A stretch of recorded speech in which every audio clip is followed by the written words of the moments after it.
The letter arrived on a wet Tuesday morning, carried by a rider so exhausted that he nearly fell from his horse at the gates of Thornwick Hall. Eleanor Grey had been in the nursery when she heard the commotion below, the sound of hooves on gravel, and the sharp voice of the butler cutting through the usual morning quiet. She had been mending a torn page in a child's picture book, a task that required more patience than skill, and for a moment she simply sat still, listening. It was not her place to rush to the door. It was not her place to concern herself with the arrival of letters, particularly letters that caused the butler to raise his voice. But something in the air that morning felt different. The rain had stopped during the night, but the sky remained low and grey, pressing down upon the moors until the horizon disappeared.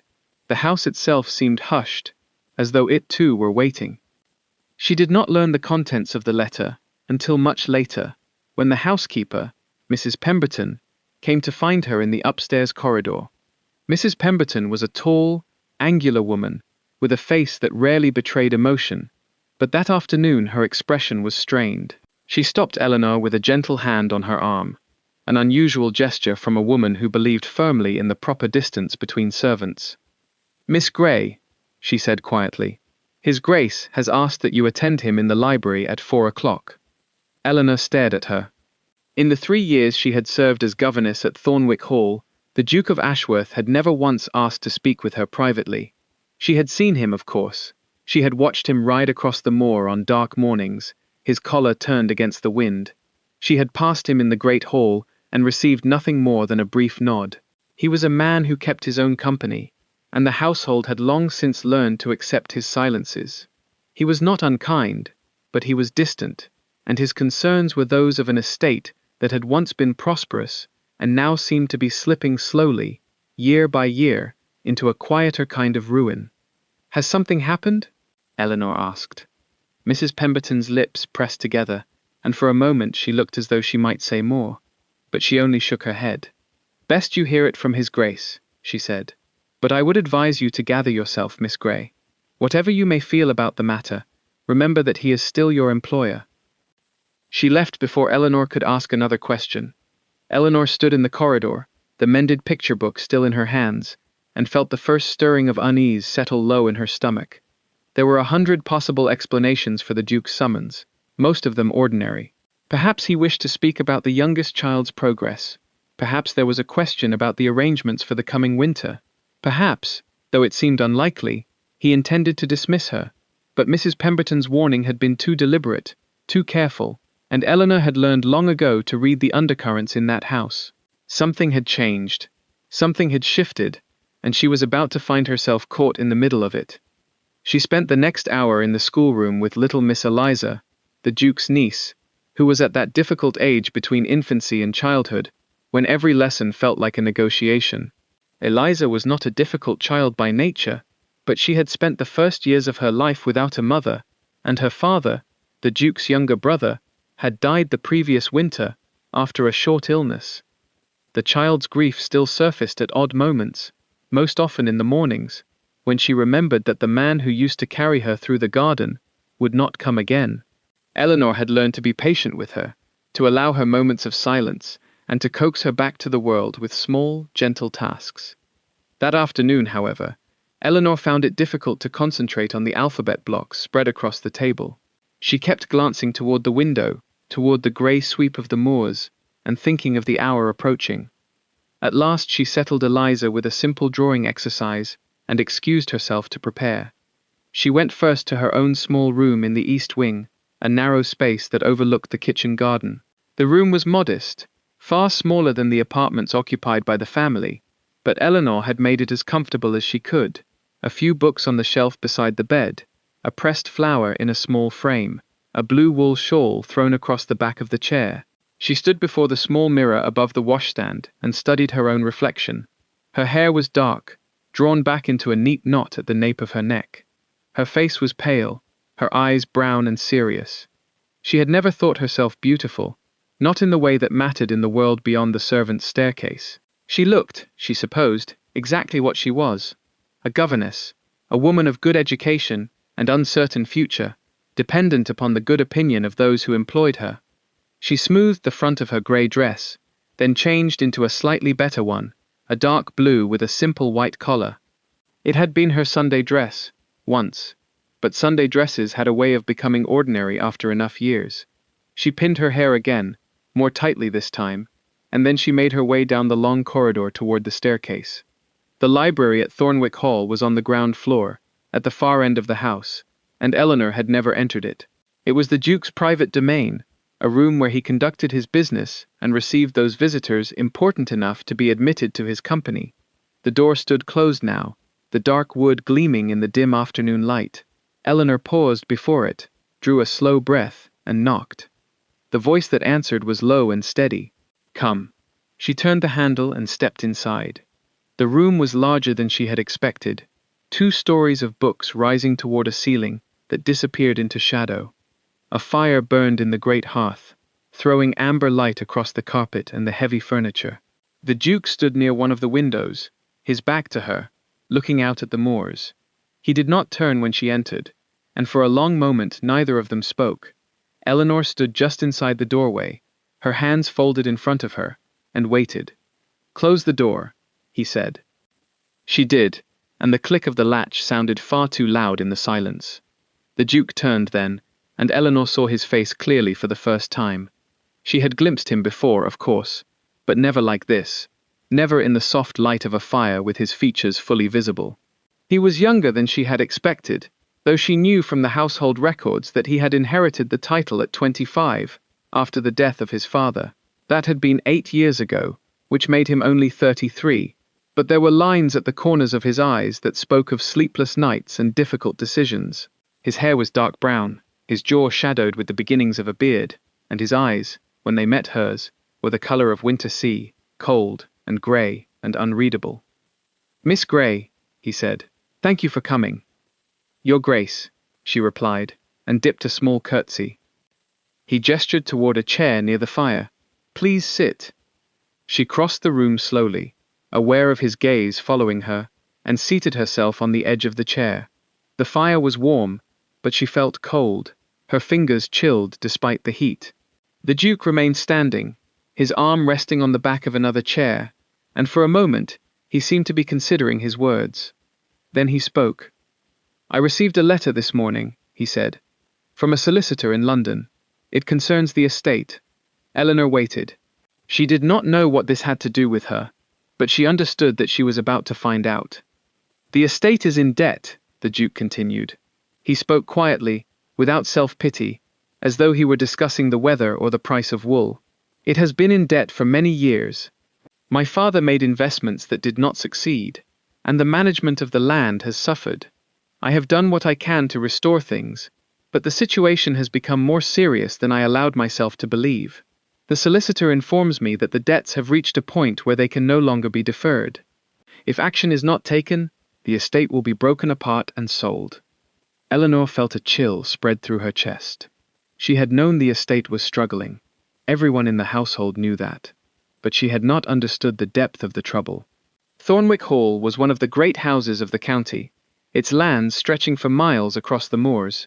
The thought of it being sold seemed impossible, like the thought of the sea running dry. "I am sorry to hear it," she said carefully, "but I do not understand what this has to do with me." The Duke looked at her for a long moment. Then he moved to the fire and stood with his back to the flames, his face half in shadow. "The solicitor also informed me," he said, "that there is a way to resolve the matter, a condition attached to a trust established by my grandfather. The trust provides a substantial sum that can be used to pay the debts and restore the estate, but the condition is a particular one." He paused, and Eleanor felt the weight of the pause like a hand pressing against her chest. "The money can only be released," the Duke said, "if I am married." The words hung in the air between them. Eleanor stared at him, certain that she must have misunderstood. "Married," she repeated. "Yes." She swallowed. "I see. And does your Grace have a particular lady in mind?" The Duke's expression did not change. "The lady must be of good character," he said. "Beyond that, the condition does not specify. But the matter is urgent. If the marriage does not take place before the end of the year, the trust will revert to the Crown, and the estate will be lost." Eleanor's mind was racing. She could understand now why Mrs. Pemberton had warned her to gather herself. This was no ordinary summons. This was a desperate man facing ruin, and he was about to ask her something she could not possibly have anticipated. She straightened in her chair, folding her hands more tightly in her lap. "I still do not understand," she said. "Why have you told me this?" The Duke met her eyes. "Because I am asking you to marry me, Miss Grey." For a long moment, Eleanor could not speak. The fire crackled in the hearth, the sound sharp and sudden in the silence. She felt as though the room had tilted, as though the floor beneath her feet had become unsteady. She opened her mouth, but no words came. She closed it again, and simply stared at him.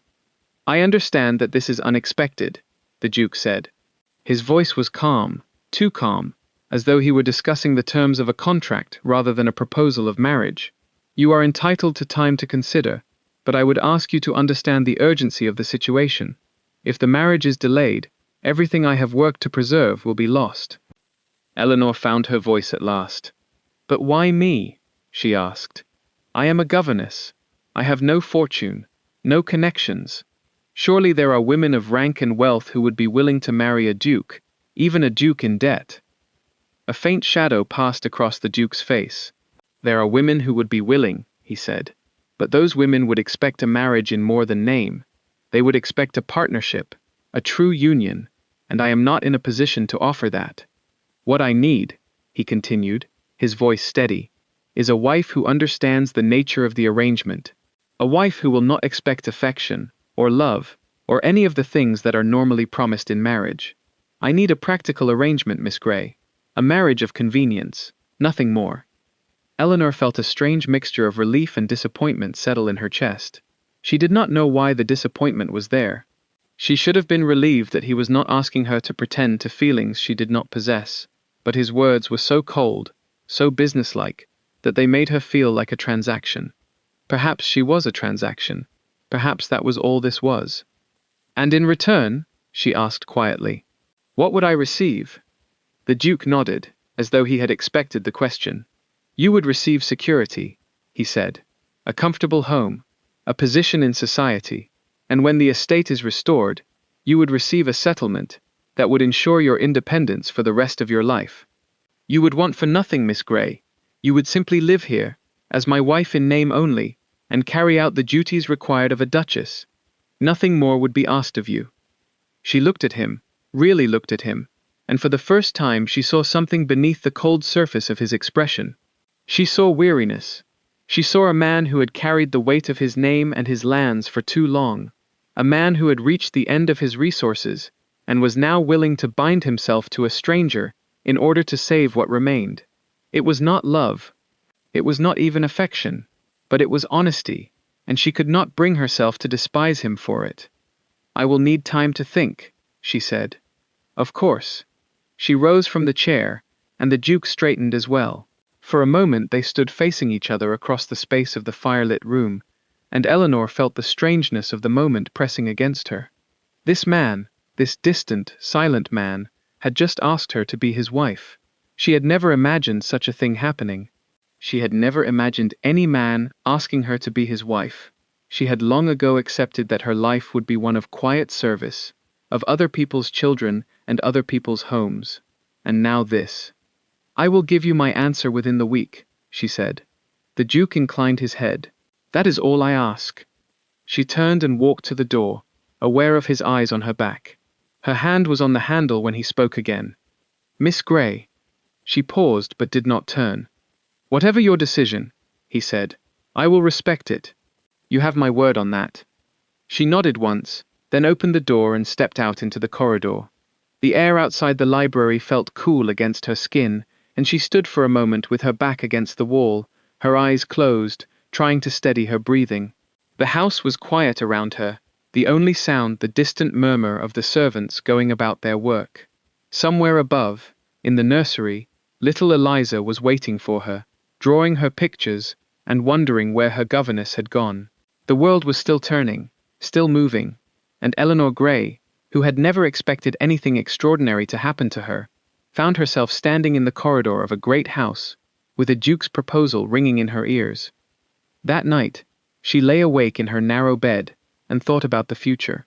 The rain had returned, drumming softly against the window, and the sound of it filled the small room like a song. She thought about her own family, what was left of it, a mother who had died when Eleanor was 12, a father who had followed a few years later, leaving behind a small income that had been just enough to pay for her education and little else. She had no brothers, no sisters, no cousins who acknowledged her. She was alone in the world, and she had made her peace with that long ago. But now, for the first time, she wondered if alone was truly what she wanted to remain. She thought about the Duke, about the coldness of his eyes, and the steadiness of his voice. She had been at Thornwick Hall for 3 years, and in all that time she had never once imagined him as a man who might need help. He seemed so strong, so certain, so firmly in command of his world, but the letter had changed that. The letter had revealed the cracks beneath the surface, and now she could not unsee them. He was not invincible. He was not beyond reach. He was a man, frightened and proud, and he had come to her because he had no one else to turn to. It was that last thought, more than anything else, that settled the matter for her. He had come to her. Not because he loved her, not because he wanted her, but because in all the world, she was the only person he could ask. And she understood, with a clarity that surprised her, that she could not turn away. The next morning, she sent word through Mrs. Pemberton that she wished to speak with His Grace again. The summons came quickly, and by mid-morning she found herself once more in the library, standing before the fire while the Duke watched her from his chair. He had been reading when she entered, a book open on his lap, but he set it aside as she approached and rose to his feet. "You have considered my proposal," he said. "I have." He waited. "I will marry you," Eleanor said. "On one condition." The Duke's eyebrows lifted slightly. "And what condition is that?" "The child," she said. "Eliza. She is your niece, and she has lost both her parents. I have been her governess for 3 years, and I have grown to care for her deeply. If I am to be your wife, I ask that I may remain involved in her care, not as a servant, but as a guardian. She has no one else, Your Grace, and I will not abandon her."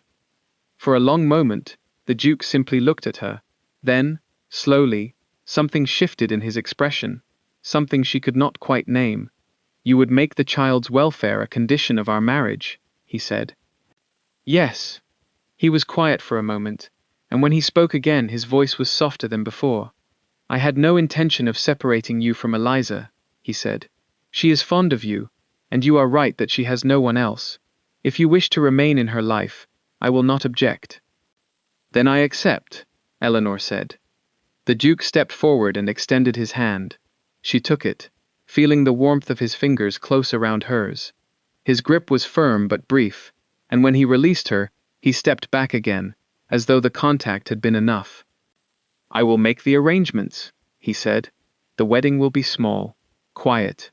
We will travel to the village church, and the ceremony will be conducted by the vicar. There will be no guests, no celebration. I hope that is acceptable to you." "It is." He nodded. "Then it is settled." Eleanor stood before him, feeling the weight of what she had just agreed to settle over her like a heavy cloak. She had said yes. She had bound herself to this man, this stranger, and there would be no going back. For better or worse, she was to become the Duchess of Ashworth, a title she had never imagined wearing, in a house that had been her home for 3 years and yet now felt suddenly unfamiliar.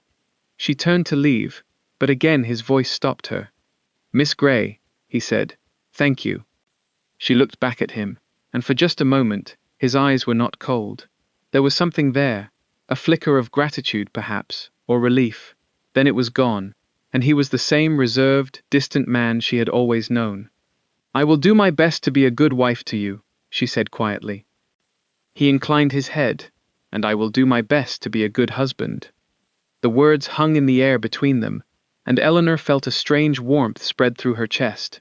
It was not love, it was not even the promise of love, but it was enough. For now, it was enough. She left the library and walked back through the house toward the nursery, her footsteps echoing in the empty corridors. When she reached the schoolroom, little Eliza looked up from her drawing and smiled, a bright, unguarded smile that made Eleanor's heart clench. "Miss Grey," the child said, "I drew a picture of the moor. Do you want to see?" Eleanor crossed the room and sat down beside her, gathering the child into her lap. "I would like that very much," she said. And she held Eliza close, feeling the small, warm weight of her against her chest, and wondered what the future would bring.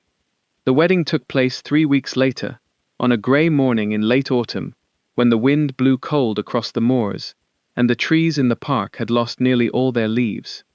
Eleanor wore a simple gown of dark green wool, the best she could manage on short notice, and the Duke wore black, as though he were attending a funeral, rather than his own marriage. The church was cold and nearly empty. Only Mrs. Pemberton and the family solicitor stood as witnesses, their faces solemn in the dim light.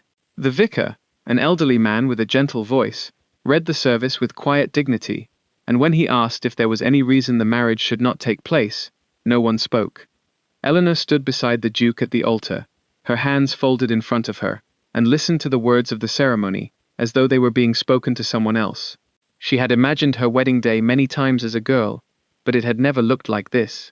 There had been flowers and music, and a man who loved her. Now there was only the cold church, and the grey light, and the stranger beside her, and she wondered if she had made a terrible mistake. But then she thought of Eliza, waiting back at the house with her nursemaid, and she thought of the estate, the crumbling walls and the fallow fields, and she knew that she had not made a mistake.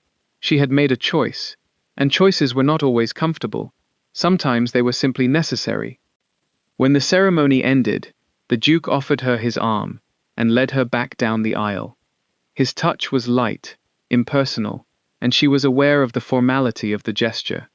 They were man and wife now, bound together in the eyes of God and the law, and yet they had never even shared a private conversation of any depth. She did not know his favorite food, or the books he read, or what he thought about in the long hours when he rode alone across the moor.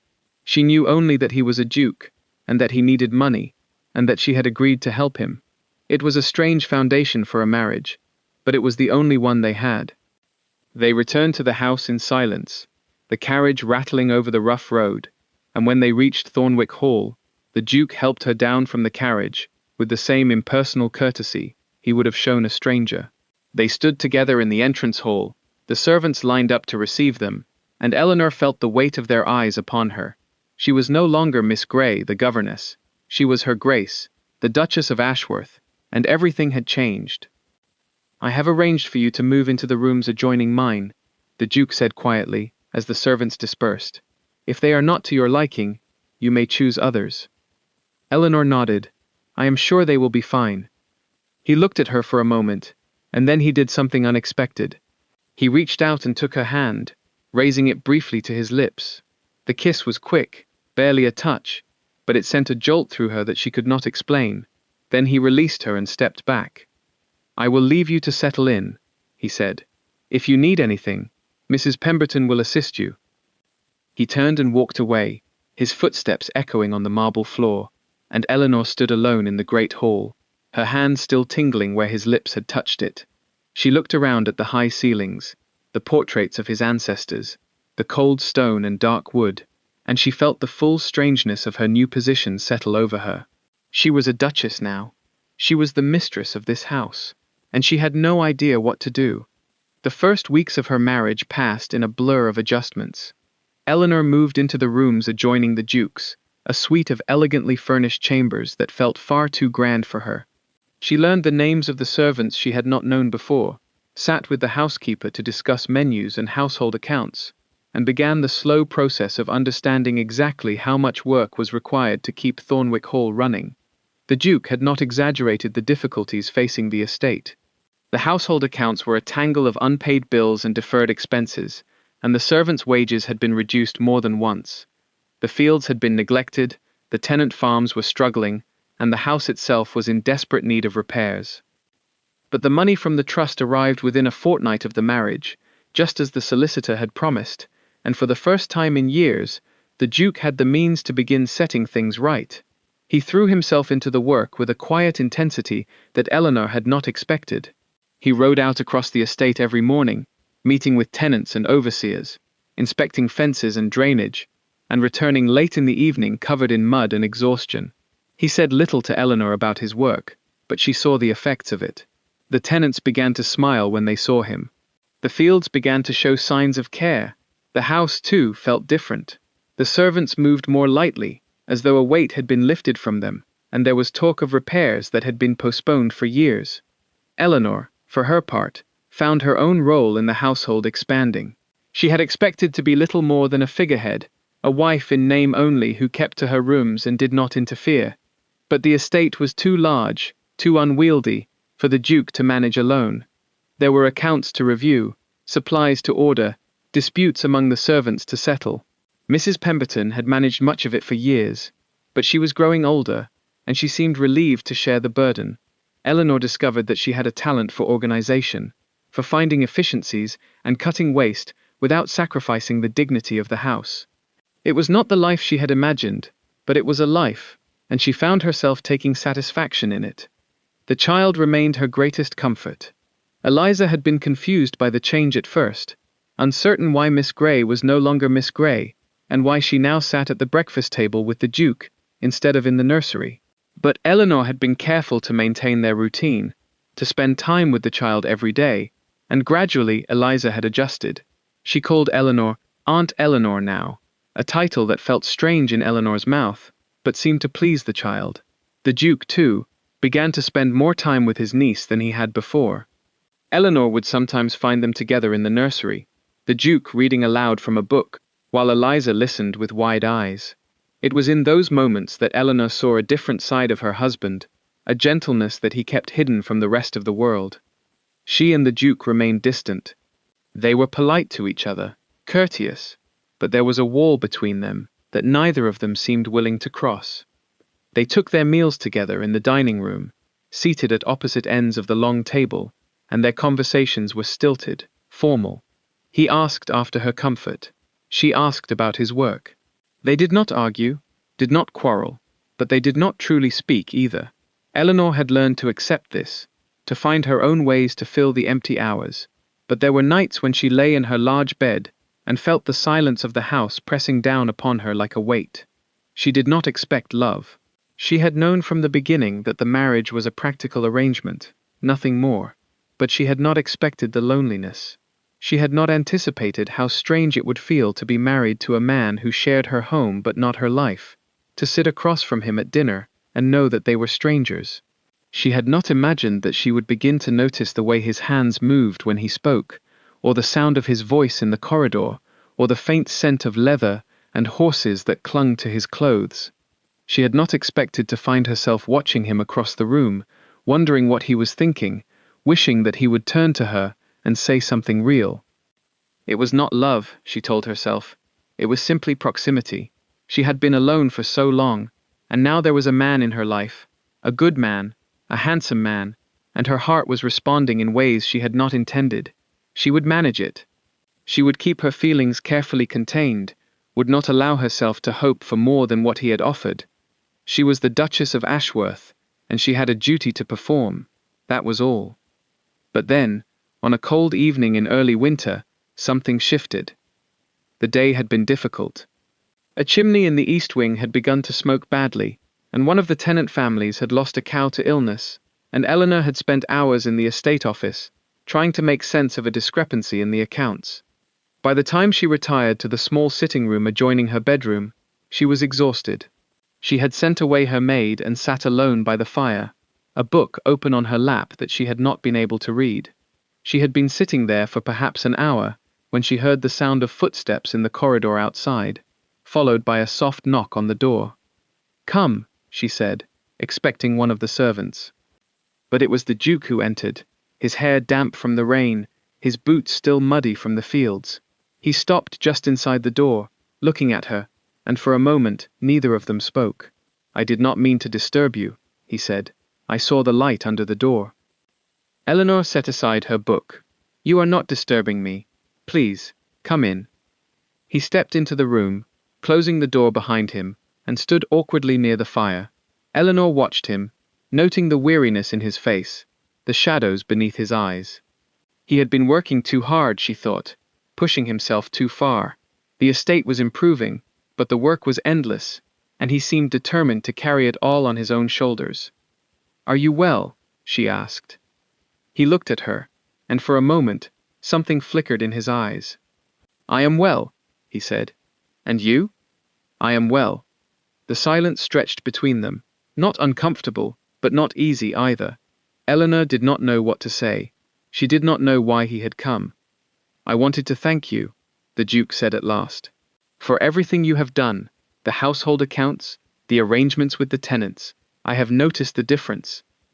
Eleanor felt a flush of warmth rise to her cheeks. "I have only done what needed to be done.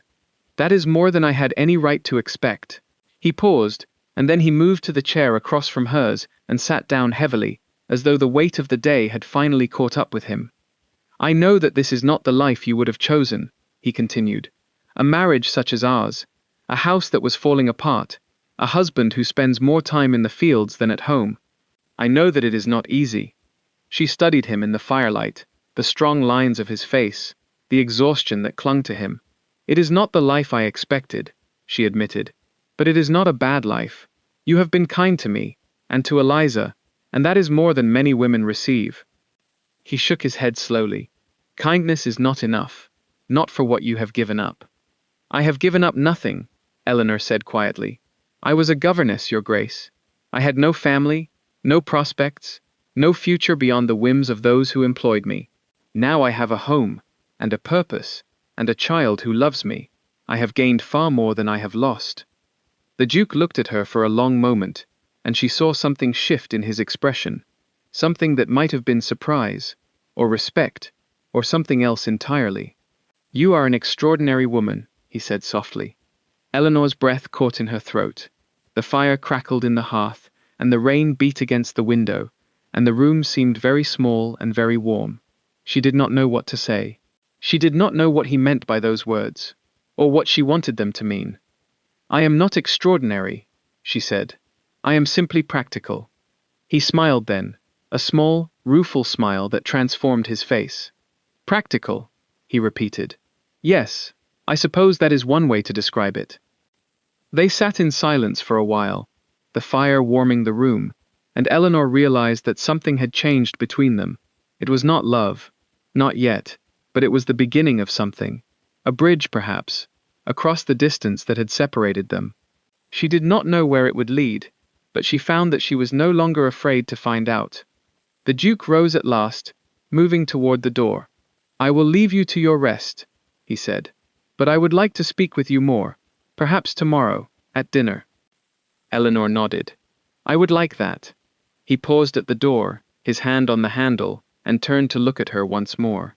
"Good night, Eleanor," he said. Her name sounded different in his voice, softer, more intimate. "Good night," she replied. And then he was gone, and Eleanor sat alone by the fire, her heart beating too fast, and thought about the sound of her name on his lips. The winter passed slowly. The days grew shorter, the nights colder, and the moors turned brown and grey beneath the weight of the frost. The Duke continued his work on the estate, and Eleanor continued hers in the house, and gradually they found a rhythm together. They began to take their meals in the smaller dining room, where the table was less vast, and the distance between them less intimidating. They talked about the estate, about Eliza, about the books they had read and the news from the village. The conversations were not always deep, but they were real, and Eleanor treasured them. She learned things about her husband in those months. She learned that he had loved his mother deeply, and that her death had left a wound that had never fully healed.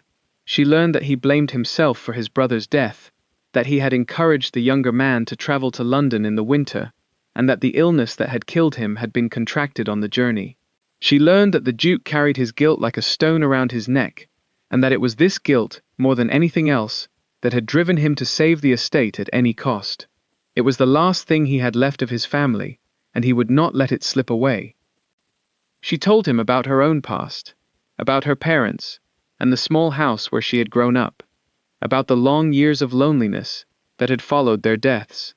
She told him about her time as a governess in other households, the cold rooms, and in different employers, the children who had come and gone, and left no mark on her heart.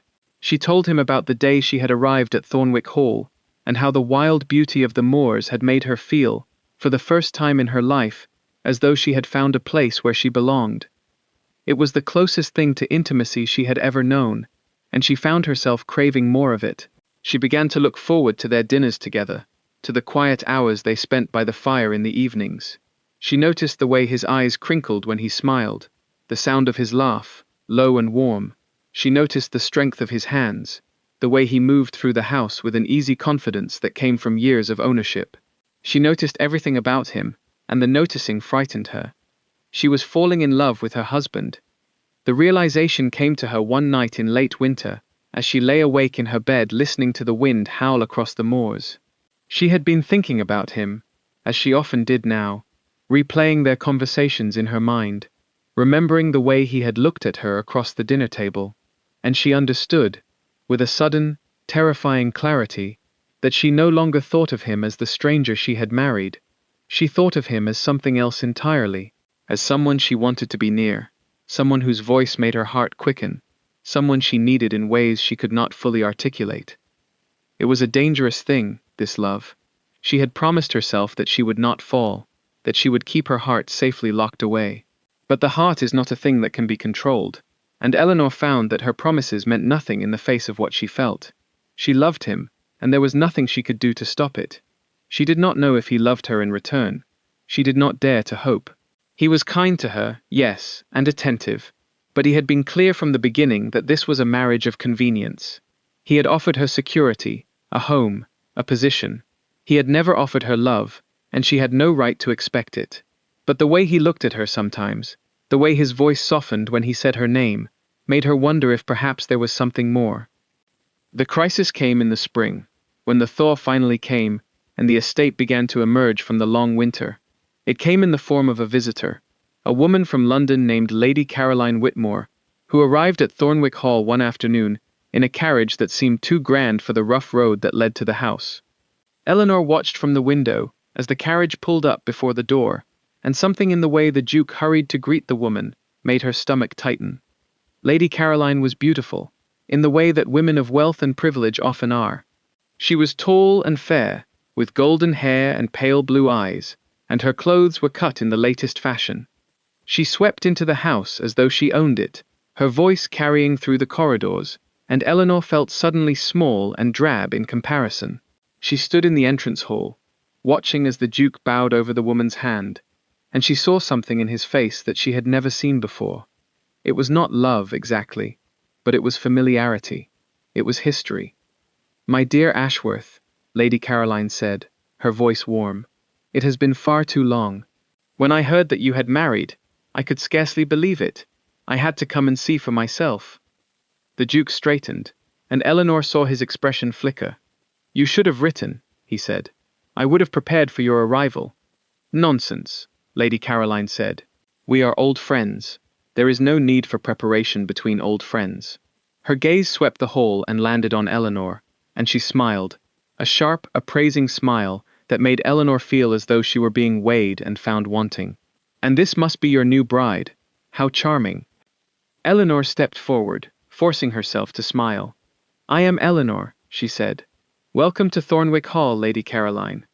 "Thank you, my dear," Lady Caroline said. "I am delighted to meet you.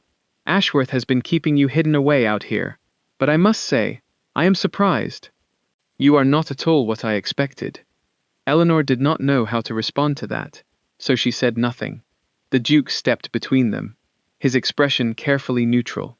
"Caroline will be staying with us for a few days," he said. "She has business in the north, and wished to stop on her way." "Of course," Eleanor said. "I will have rooms prepared immediately." She turned and walked away, her heart pounding in her chest. She did not know who Lady Caroline Whitmore was, but she could feel the weight of the woman's presence in the house, and she did not like it.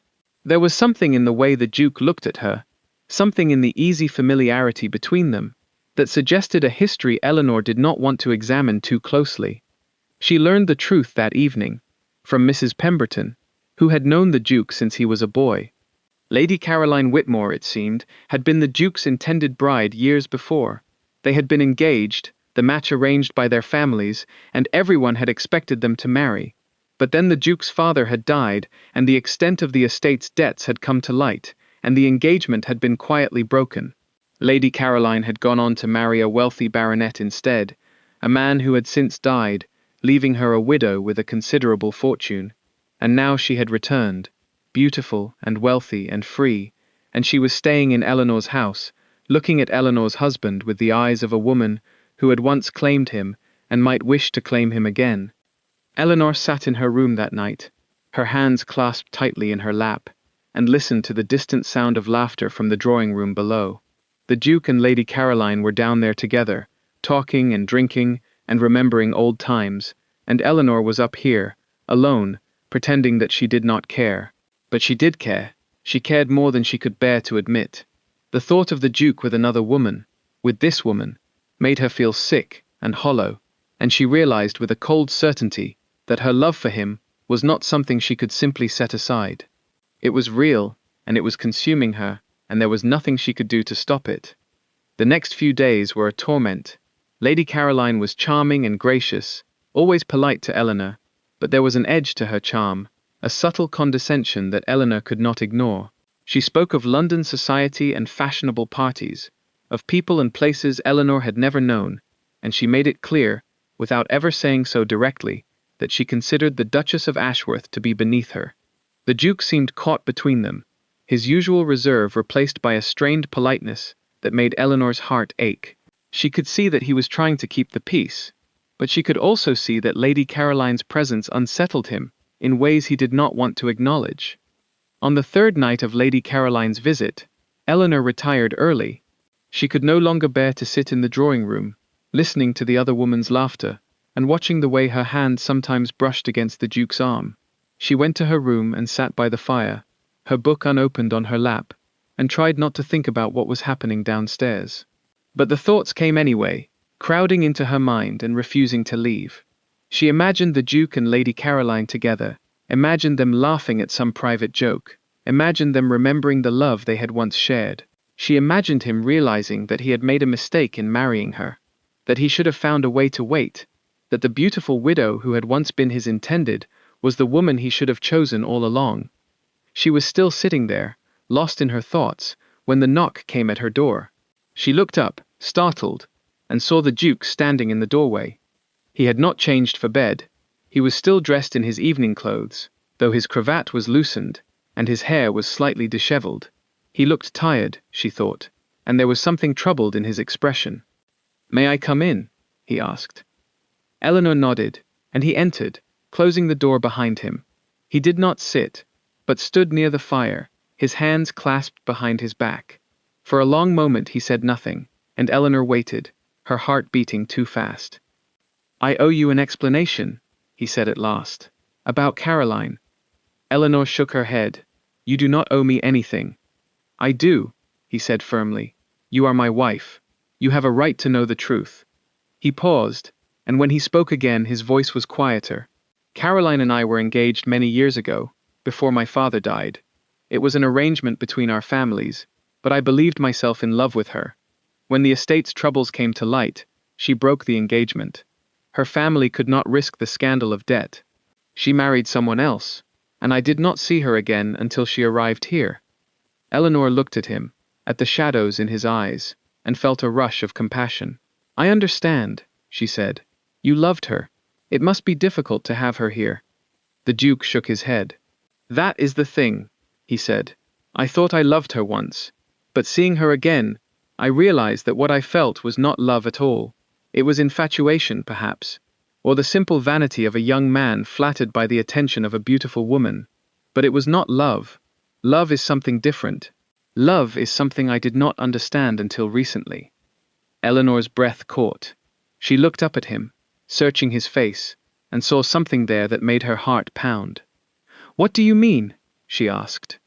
He moved toward her, slowly, and knelt before her, taking her hands in his. His touch was warm, and she felt a shiver run through her. "I mean that I was a fool," he said quietly.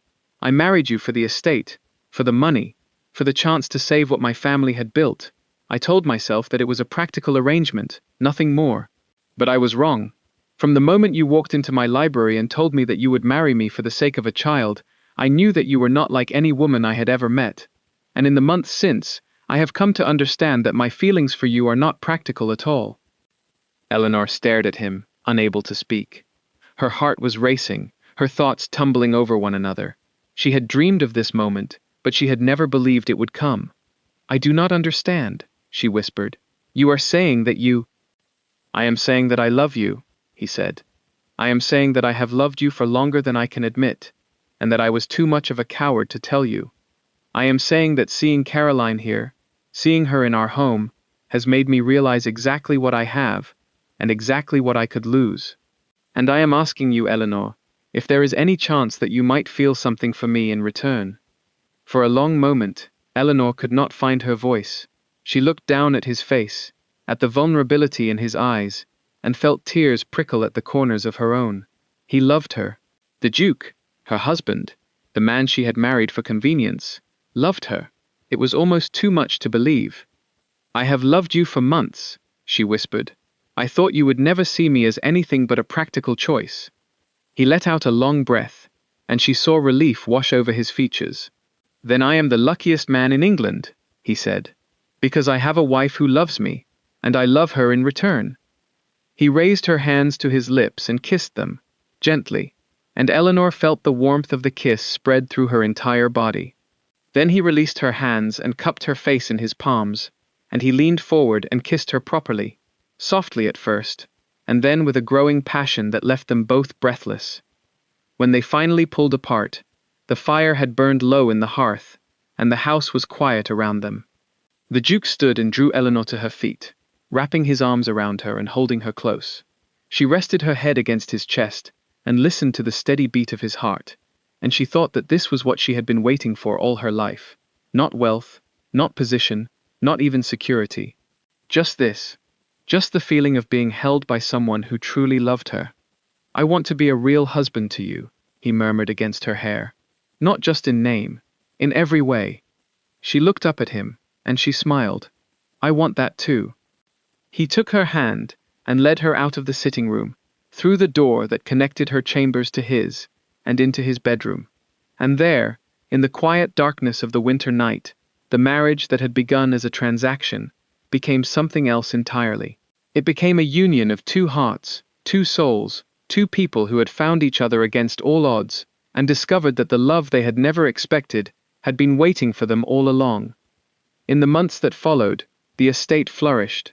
The Duke's work with the tenants continued, and Eleanor's careful management of the household accounts began to show results. The repairs that had been postponed for so long were finally underway, and the great house began to emerge from its long decline. The fields were planted, the fences mended, the barns rebuilt. The tenants, who had once looked at their landlord with suspicion, began to speak of him with respect and even affection, and Eleanor, who had once been only the governess, became known throughout the county as a kind and capable woman, a duchess, who cared about the people who lived on her land. But the greatest change was in the marriage itself. The wall that had once stood between the Duke and his Duchess had crumbled completely, replaced by something deeper and more enduring. They shared their days and their nights, their hopes and their fears. They talked about everything, argued sometimes, made up always. They were not a perfect couple, but they were a true one, and Eleanor came to understand that this was what love really meant. It was not grand gestures or passionate declarations. It was the daily choice to be present, to be patient, to be kind. It was the quiet knowledge that you had found your home in another person, and that you would fight to keep it. Lady Caroline Whitmore departed after the fourth morning, claiming that she was needed in London. Eleanor had been gracious to her to the very end, but she had also seen the flicker of something like defeat in the other woman's eyes. The Duke, it seemed, had made his choice perfectly clear, and it was not the beautiful widow from his past. It was his wife, the poor governess he had married to save his estate, and he did not look at her as though she were a practical arrangement. He looked at her as though she were the center of his world, and everyone in the house could see it. Eliza, too, thrived in the new atmosphere. The child had long sensed the tension between her uncle and her aunt, and when that tension dissolved, she seemed to bloom. She laughed more, played more, asked more questions. She followed the Duke around the estate like a small shadow, and he, for his part, seemed delighted by her attention. Eleanor would sometimes find them together in the garden, the Duke patiently explaining the names of the flowers, while Eliza listened with the serious attention that only a child can give. It was in those moments that Eleanor felt her heart overflow, because she understood that this was what she had always wanted. A family, a home, a place to belong. The child was the first to notice, of course. She came to Eleanor one morning in late spring, her small face creased with concern. "Aunt Eleanor," she said, "why do you look different?" Eleanor looked up from the book she was reading. "Different how?" Eliza studied her for a moment, her head tilted to one side. "You look happy," she said, "but also tired. Are you tired?" Eleanor smiled, and pulled the child onto her lap. "I am a little tired," she admitted, "but it is a good kind of tired." Eliza seemed satisfied with this answer, and settled against Eleanor's chest, her thumb creeping toward her mouth. Eleanor held her close, and thought about the secret she was carrying, the secret that was still too new to speak aloud. She had known for only a few weeks, but the certainty had been growing in her with every passing day.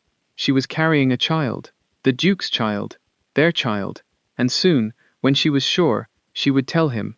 She told him that night, after dinner, when they were alone in the small sitting room. He was reading by the fire, his long legs stretched out before him, and she sat across from him, her heart beating fast.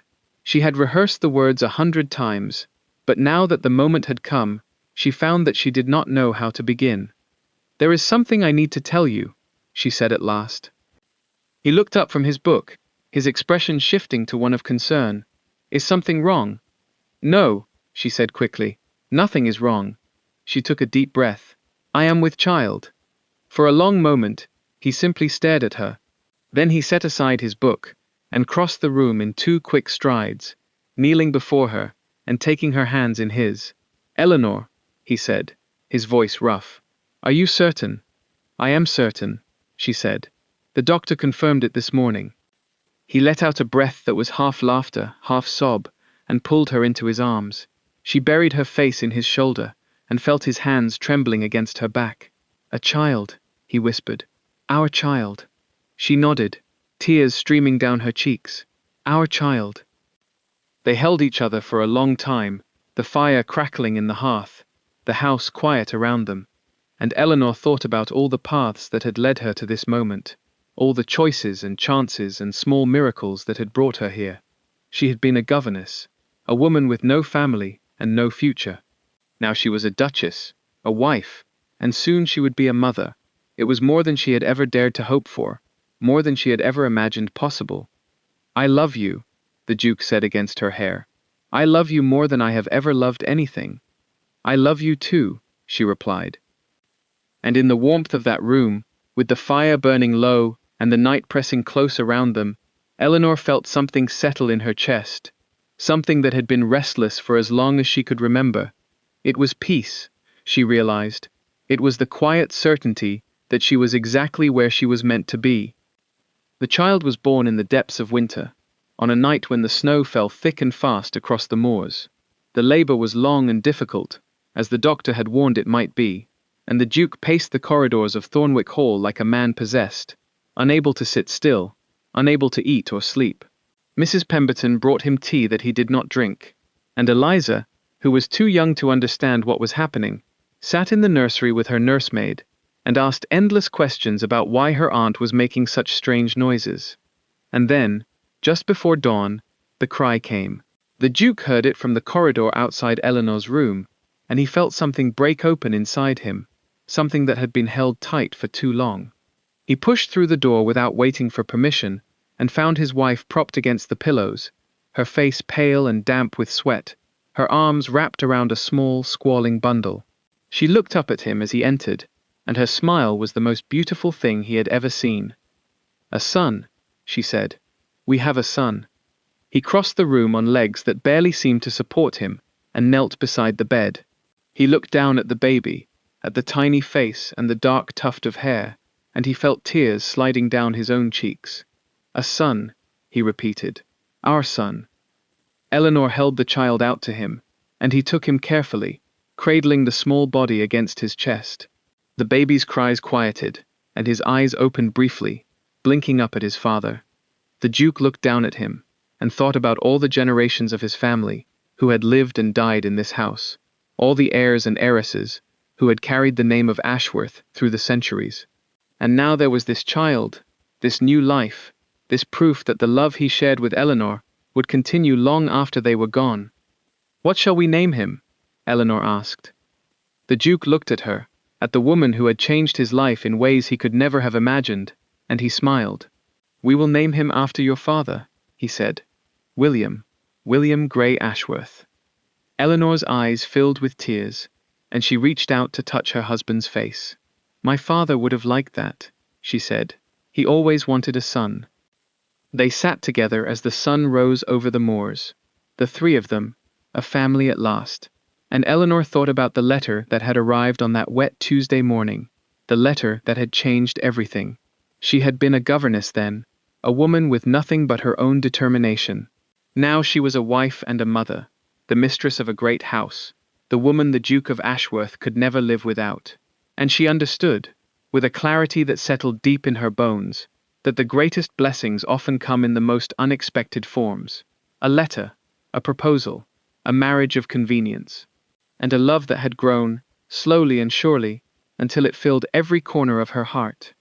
The years passed, as years do, and the estate grew strong again. The fields yielded their harvests, the tenants prospered, and the great house was restored to something like its former glory. The Duke and his Duchess were known throughout the county as a devoted couple, and their children, for there would be more children in time, were raised with love and laughter and the wild, wind-swept freedom of the moors. Eliza grew into a bright, thoughtful young woman, and when she came of age, she married a young gentleman from a neighboring estate, a match that her uncle and aunt approved wholeheartedly. She visited often, bringing her own children to run through the gardens where she had played as a child, and Eleanor watched her with a quiet pride that never faded. William, the firstborn, grew to be a tall, serious boy, with his father's grey eyes and his mother's warm heart. He would inherit the estate one day, and the Duke began to teach him, from an early age, the responsibilities that would one day be his. But he also taught him to ride, and to laugh, and to love the land as his father did, and Eleanor knew that her son would be a good Duke when the time came. She and the Duke grew older together, as couples do. Their hair greyed, their steps slowed, but their love did not diminish. If anything, it grew deeper with the years, rooted in the thousands of small moments that made up a life. The quiet breakfasts, the evening walks, the arguments and reconciliations, the shared joys and shared sorrows. They had built a marriage out of convenience, but they had transformed it into something far greater. They had transformed it into a love story, the kind that would be told and retold long after they were gone. And on the night when the Duke finally lay dying, many years later, with his family gathered around him, he reached for Eleanor's hand and held it tightly. She leaned close, her face lined with age but still beautiful to him, and she whispered the words she had said to him so many times over the years. "I love you." He smiled, his eyes closing, his grip on her hand steady. "I know," he said. "I have always known." And then he was gone, and Eleanor sat beside him in the quiet room, surrounded by her children and grandchildren, and she did not weep. She had wept enough in her life, for sorrow and for joy, and there were no tears left. There was only gratitude, and peace, and the knowledge that she had been loved by a good man, and that their love would live on in the family they had created together. She had come to Thornwick Hall as a governess, a woman with nothing but her own courage. She would leave it as a duchess, a wife, a mother, a grandmother. But she would leave it, most of all, as a woman who had been loved, and that, she knew, was the greatest gift of all. The fire burned low in the hearth as the household settled into mourning, and somewhere in the nursery, a child stirred and called out for its mother. Eleanor rose from her chair, her joints aching, and made her way slowly toward the sound. Life went on. It always did, and she would go on with it, carrying the memory of her husband in her heart, until the day came when she would see him again. The moors stretched on beneath the winter sky, vast and wild and eternal, and the great house stood upon them like a sentinel, keeping watch over the generations who had lived and loved within its walls. And somewhere in the wind that swept across the hills, If one listened closely, one might hear the echo of a story of a poor governess and a desperate duke, a story of a marriage that began as a transaction and became something far greater. It was a story of love, and it would endure. Before you go, I want to hear from you.